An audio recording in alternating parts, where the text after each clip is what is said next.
ಮೋದಿ ಕೆಲಸವನ್ನು ನೋಡಿ ಜನ ಎನ್ಡಿಎಯನ್ನು ಗೆಲ್ಲಿಸಿದ್ದಾರೆ, ಎನ್ಡಿಎಗೆ ವೋಟ್ ಹಾಕಿದ್ದಾರೆ. ಹೀಗಂತ ಹೇಳಿ ಶಿವಮೊಗ್ಗದಲ್ಲಿ ಮಾಜಿ ಸಿಎಂ ಬಿಎಸ್ ಯಡಿಯೂರಪ್ಪ ಅವರು ಹೇಳ್ತಾ ಇದ್ದಾರೆ. ಬಿಎಸ್ವೈ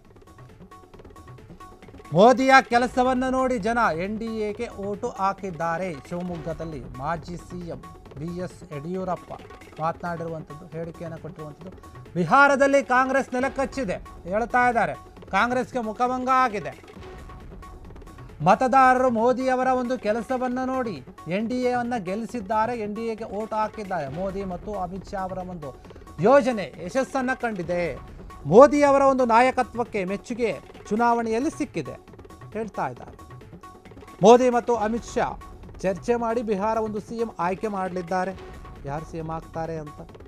ರಾಹುಲ್ ಗಾಂಧಿ ನಾಯಕತ್ವವನ್ನು ಜನರು ತಿರಸ್ಕಾರ ಮಾಡಿದ್ದಾರೆ. ರಾಜ್ಯದಲ್ಲಿ ಕಬ್ಬು ಬೆಳೆಗಾರರ ಒಂದು ಸಮಸ್ಯೆ ವಿಚಾರವಾಗಿ ಕೂಡ ಅವರು ಮಾತನಾಡ್ತಾ ಹೇಳ್ತಾರೆ. ಬಿಹಾರ ಚುನಾವಣೆ ನಂತರ ಶೀಘ್ರವೇ ಈ ಒಂದು ಸಮಸ್ಯೆಗೆ ಪರಿಹಾರ ಸಿಗಲಿ. ಸರ್ಕಾರ ಕಬ್ಬು ಬೆಳೆಗಾರರ ಒಂದು ಸಮಸ್ಯೆಗೆ ಸ್ಪಂದಿಸಬೇಕಿದೆ ಅಂತ ಸಲಹೆ ಕೂಡ ಕೊಟ್ಟಿದ್ದಾರೆ.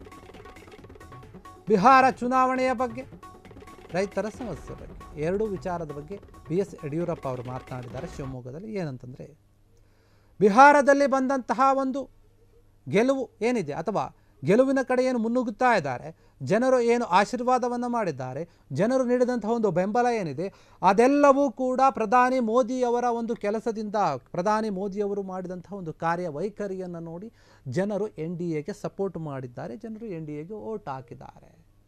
ಮೋದಿ ಮತ್ತು ಅಮಿತ್ ಶಾ ಅವರ ಒಂದು ಯೋಜನೆಗಳು ನಿಜಕ್ಕೂ ಕೂಡ ಇಲ್ಲಿ ಫಲವನ್ನು ಕೊಟ್ಟಿವೆ, ಯಶಸ್ಸನ್ನು ಕಂಡಿದ್ದಾರೆ. ಮೋದಿಯವರ ಒಂದು ನಾಯಕತ್ವಕ್ಕೆ ಇಡೀ ಒಂದು ಬಿಹಾರದ ಜನತೆ ಮೆಚ್ಚುಗೆಯನ್ನು ವ್ಯಕ್ತಪಡಿಸಿ ಚುನಾವಣೆಯಲ್ಲಿ ಈ ರೀತಿಯಾದಂತಹ ಒಂದು ಪಾಸಿಟಿವ್ ಆದಂತಹ ಒಂದು ಫಲಿತಾಂಶ ರಿಸಲ್ಟ್ ಬರೋಕ್ಕೆ ಕಾರಣವಾಗಿದೆ. ರಾಹುಲ್ ಗಾಂಧಿಯ ನಾಯಕತ್ವವನ್ನು ಬಿಹಾರದ ಜನರು ತಿರಸ್ಕಾರ ಮಾಡಿದ್ದಾರೆ, ಬೇಡ ಅಂತ ಹೇಳಿದ್ದಾರೆ. ಅದು ಯಾವ ರೀತಿ ಓಟನ್ನು ಕೊಡದೇ ಇರುವ ಮೂಲಕ. ಹೀಗಂತ ಶಿವಮೊಗ್ಗದಲ್ಲಿ ಬಿಎಸ್ ಯಡಿಯೂರಪ್ಪ ಅವರು ಮಾತನಾಡಿರುವಂಥದ್ದು. ಇನ್ನು ಕಬ್ಬು ಬೆಳೆಗಾರರ ಬಗ್ಗೆ ಕೂಡ ಅವರು ಮಾತನಾಡ್ತಾ ಹೇಳ್ತಾರೆ. ಕಬ್ಬು ಬೆಳೆಗಾರರ ಒಂದು ಸಮಸ್ಯೆಗೆ ಸರ್ಕಾರ ಸ್ಪಂದಿಸಬೇಕು, ಅವರಿಗೆ ಸರಿಯಾದ ರೀತಿಯಲ್ಲಿ ಏನು ಬೆಲೆ ಏನಂತ ಕೇಳ್ತಾರೆ ಅದ್ರ ಬಗ್ಗೆ ಕೊಡಬೇಕು ಅಂತ ಕೂಡ ಪ್ರತಿಕ್ರಿಯೆಯನ್ನು ಕೊಟ್ಟಿರುವಂಥದ್ದು ಬಿಎಸ್ವೈ. ಕ್ಷಣ ಕ್ಷಣದ ಸುದ್ದಿಗಳಿಗಾಗಿ ಫ್ರೀಡಂ ಟಿವಿ ಸಬ್ಸ್ಕ್ರೈಬ್ ಮಾಡಿ, ಲೈಕ್ ಮಾಡಿ ಹಾಗೂ ಫಾಲೋ ಮಾಡಿ. ಹೊಸ ಸುದ್ದಿಗಳ ನೋಟಿಫಿಕೇಶನ್ಗಾಗಿ ಬೆಲ್ ಐಕಾನ್ ಮೇಲೆ ಕ್ಲಿಕ್ ಮಾಡಿ.